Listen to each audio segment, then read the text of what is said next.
Magandang araw po binibini. At dumako naman po tayo dito sa independent variable.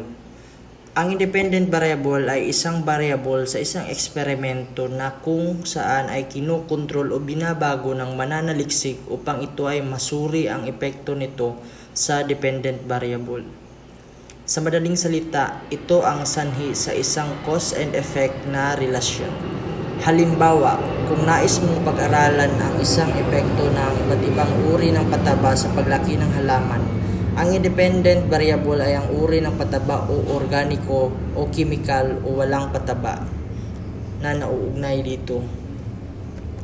At sa independent variable naman ay ang variable na sinusukat o inoobserbahan upang malaman kung paano ito naapektuhan at kung saan ay ang pagbabago sa independent variable o sa madaling salita, ito ang epekto ng isang cause and effect na relasyon din. At sa eksperimento na ito ay tungkol ito sa epekto ng iba't ibang uri ng pataba sa paglaki ng halaman. Ang dependent variable ay ang paglaki ng halaman na maaaring masukat sa pamamagitan ng taas ng dami ng dahon at bigat neto.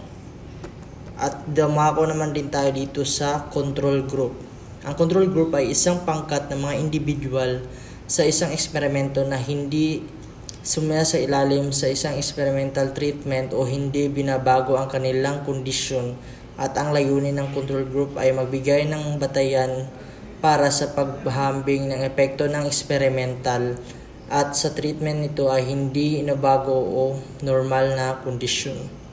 At dito tayo sa experimental group. Ito ay isang pangkat ng mga individual rin na kung saan ay ito ay nag-eksperimento o sinusubukan na binabago ang isang variable o tinatanggap ang experimental treatment. At ito ang pangunahing grupo sa eksperimento na sumasa ilalim at sa pagbabago o eksperimento upang tumukoy sa isang epekto ng mga pagbabago ng independent variable sa kanila.